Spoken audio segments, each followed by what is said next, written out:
welcome to another episode, a fun-filled, action-packed episode of Mary's Cookin' Pumpkin Soup. What? I know, everybody's already got a great pumpkin soup recipe, I assume. However, this one is so good and the weather is getting a little chilly out there, especially for those Tasmanians, myself included. So today is a Thai-inspired pumpkin soup that'll warm your guts up. If you're not a big lover of spice, then add just a little bit of the spicy things. Give it a go. It's delicious and it's vegan. You are going to need some lovely root vegetables for roasting. Make sure you include a pumpkin in there. We have a butternut pumpkin, or use whatever pumpkin you like and have handy. Got a couple of carrots and some pieces of sweet potato, whatever you've got. Also for roasting, garlic cloves, l'oignon, some fresh ginger, if you've got some. If you haven't, don't even worry about it. A couple of different kinds of oil. Olive oil for roasting, coconut oil for cooking. If you prefer and you don't want to be vegan, just put butter in instead of the coconut oil. But I'm making this one for a vegan friend, so what am I going to do? You're going to need some coconut cream, about a tablespoon of red Thai curry paste, a little bit of lime juice, about 4 cups of veggie stock. If you're not worried about being vegetarian, you can use chicken stock. And of course, my old friends, Sandra and Peter. Okay, to begin, you need to peel and chop all of your root vegetables. Keep in mind, pumpkins, oh, they're hard to skin at times, so you need a good sharp knife. Otherwise, if you really want to, you can just cut it down the middle and roast it into halves and scrape the flesh out later. But I reckon it tastes better when it's got lots more roasted edges on it. Cut off your bottom, the bottom of your pumpkin that is. Make it nice and flat, and it's always best to have a flat edge so that you can have a steady hand when you're cutting up any vegetable, really. Look how easy it is.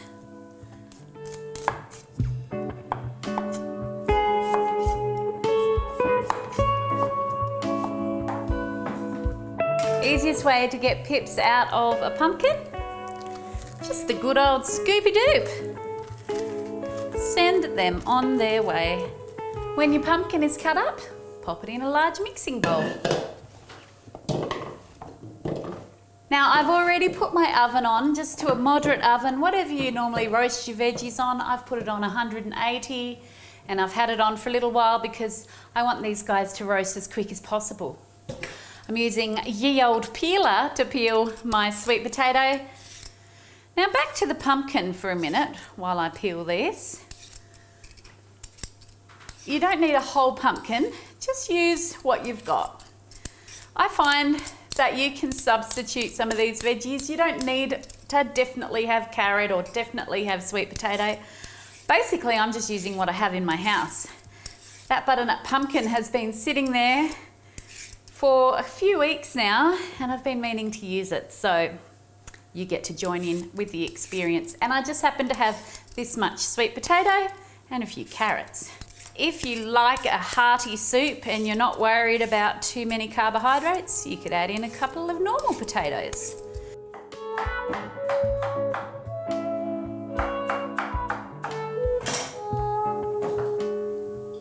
Now that's a lot of orange vegetables. You are going to want to add to that your garlic cloves. Get this, chuck them in just like that.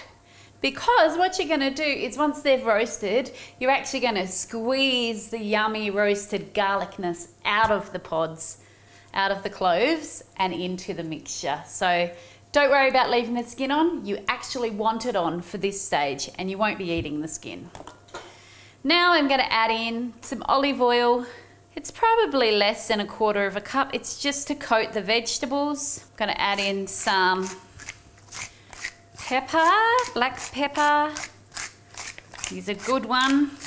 And a good old serving of salt too. Now I'm just going to use a wooden spoon to just distribute that oil evenly amongst my lovely little veggies for roasting. And now I'm going to chuck those into a roasting pan, like very delicately. And I am going to quarter up an onion. I've got 2 onions in this recipe. One of them I'm going to cook in later, but one of them I'm going to chuck in with my roasted veggies. This is optional. I just like to go for flavour, you know. All right, into the oven. He's probably going to take a good half an hour. If you've got a piping hot oven, maybe it won't take you as long. I'm going to check on these guys in about half an hour. Beautiful.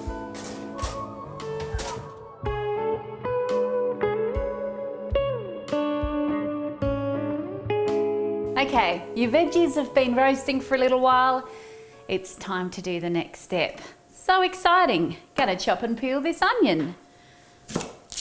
Remember that it's soup, so it doesn't really matter how you chop it. I like to chop it fairly roughly, but not too humongous. So let me tell you a tale of sadness, a tale of woe. I was catering for a lot of students for a beautiful creative school that I used to work for, and we were having a great big get-together, lunch get-together, soup and sandwiches, if you will. I was in charge of catering. I made a massive, massive pot of this soup, and I had spent hours. I was there till midnight getting all these vegetables ready, roasting them off. At the time, I wasn't married to my sweet Richard. He was my boyfriend. So I did all of this food prep at his house, and then I got all the soup together and I made it and I put it in this massive pot, and I went to leave his house to go to my house. And so I just popped it into a washing basket that I had in the back of my car in the boot. And he said to me, "Don't you think you need to secure that pot a little bit better?" And I was like, "No, what are you talking about? It'll be fine." It was midnight, remember? It was also raining. I drove home, I got out, I opened the boot, and like 80% of the soup had tipped out throughout my entire car. It was everywhere. Let me pause the story to tell you, pop your soup pot on the heat and pop your coconut oil to melt down in your soup pot. Anyway, so I ring Richard and I'm crying and I'm like, "It's spilled everywhere." And Richard said, "Can you scrape it back into the pot and still serve it?" So there's a little hint. Probably don't eat Richard's food if it's looking questionable. All right, I am going to add these onions to that coconut oil. Look, it's still dissolving. I'm chucking them in there. There's no real method to this. I'm also going to chuck in, it's about a heaped dessert spoon, a tablespoon or so of my curry paste. Let's give it a little bit of a stir. While I'm letting those spices just cook off a little bit in the pot, here's a quick little thing with ginger. We don't want a lot, just use a teaspoon to peel it. Much easier than a knife, and you don't lose as much of the ginger that way. I'm just gonna peel a little nub like that. I'm gonna use my microplane and put it straight into that curry paste, which is sizzling away, so I'm gonna turn it right back down again. If you don't have fresh ginger, you can use ginger, about half a teaspoon of ginger out of a jar, or leave it out altogether. Now, just before I get my roasted veggies out of the oven, let me tell you about my shout out for this week. Today I am shouting out to Poppy and Sadie, who are the twin daughters of one of my best friends in the whole world, Georgie, and they've been watching at home along with their other siblings, and I love them. They're the best. So shout out to them, and shout out to Richard for making me a cup of tea. All right, to the vegetables.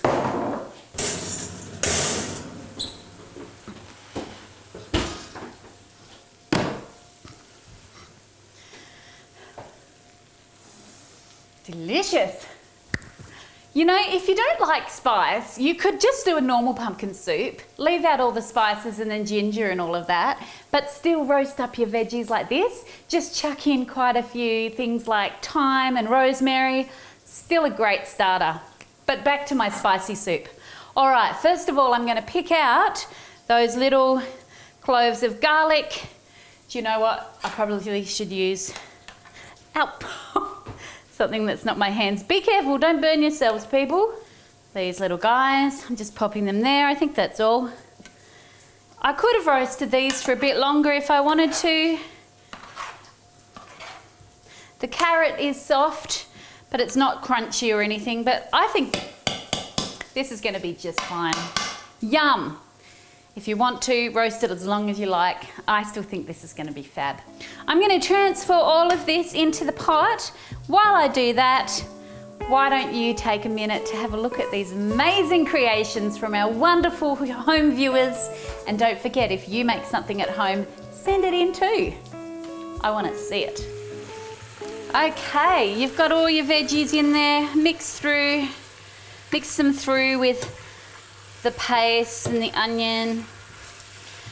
Okay, now we're going to add our stock. Just add a little at a time until your veggies are pretty much covered. In fact, I'm going to add all of mine. But if you like a thick soup, add a bit less stock, because remember, most of these veggies are cooked through already. Okay, we're going to bring that to the boil and then we're going to drop it to a simmer. And in the meantime, I'm going to get some of that garlic out of those cloves. These guys, this is a good little trick.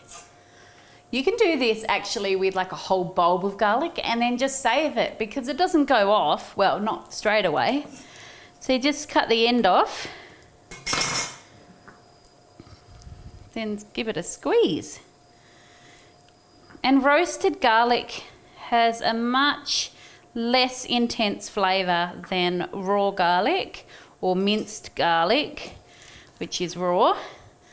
So this way you can have a different sort of depth. In fact, sometimes when I'm making a roast, I throw in some whole garlic cloves and just eat them with the other veggies. So good, especially if you're keeping away vampires. Adding that garlic in. Yummy. And we're going to just let this guy cook down. Once he comes up to the boil, then we'll drop him down.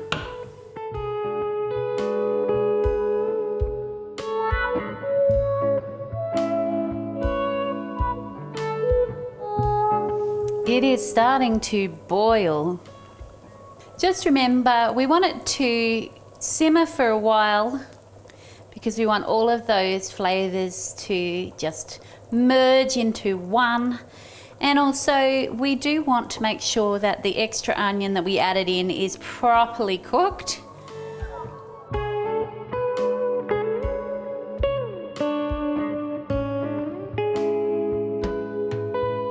Okay, so this guy boiled away for probably 30 to 40 minutes. He just simmered away and he has turned into a beautiful big sludge pot. And this on its own is quite tasty. I had a little bit before. Now, if you like your soup a lot thinner than this, don't worry, we are blending it all up and we've got to add some coconut cream in as well. But I'm just saying, if you do like it much runnier, you could add a little bit more stock at this point if you wanted to. So this is nice and cool, which is great because actually it's a little bit of an issue. If you try to blend very hot soup, all of the air and the heat can actually make it explode. And nobody wants a soup explosion, not even one person that I know of. All right, we've been here before, friends.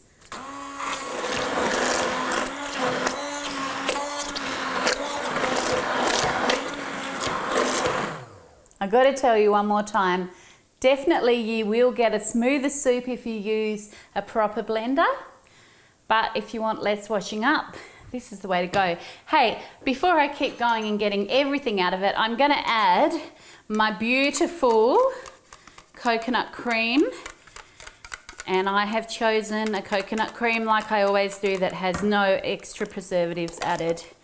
And I am adding just about all of it, leaving enough to put a little fancy drizzle in at the end. Okay, continue with your blending.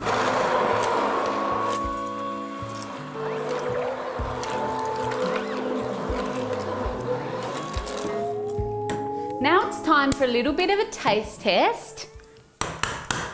I know it's cold or lukewarm, so keep that in mind when testing, but I just want to get a little bit of idea whether it needs a bit of lime, maybe some salt. Maybe if you're not going down the vegan way, you might like to add a little bit of fish sauce. I'm going to give it a try and give it a red hot go.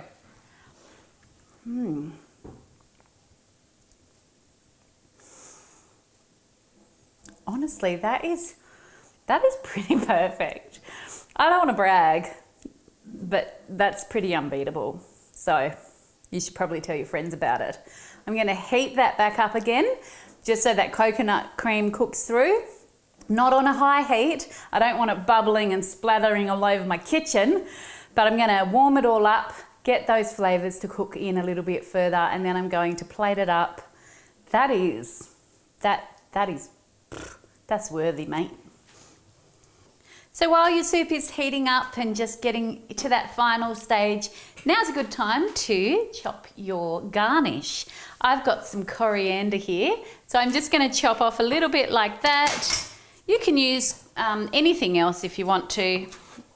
Continental parsley is actually great on soups as a garnish. So is curly parsley, it kind of looks cute.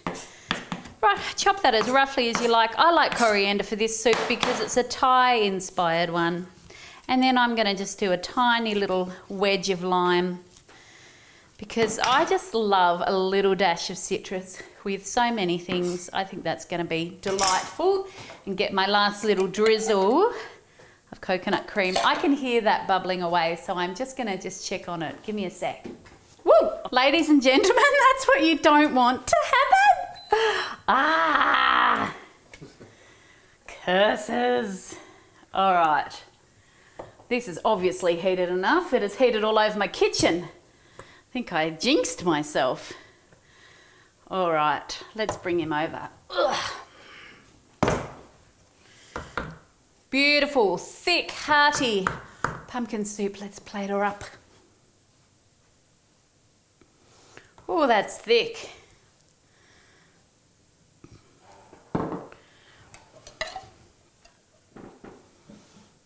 A little drizzle of coconut cream.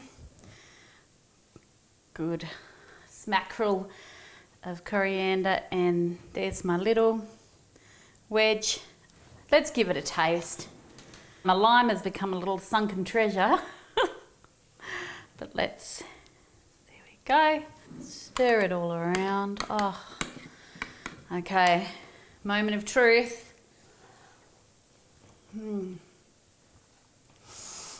Honestly, for me, that's the exact right amount of spice. If you like it a bit hotter, add a bit more curry paste. But honestly, those vegetables are so sweet, and then there's this hit of spice in there and the beautiful smoothness of the coconut carrying it all along together. Tiny little hit of citrus at the end with the lime. Oh, and actually the fresh coriander is just taking it next level. I know it looks really thick. So what if it looks like baby food? This is where it's at. Get amongst it. Come on now, make this soup.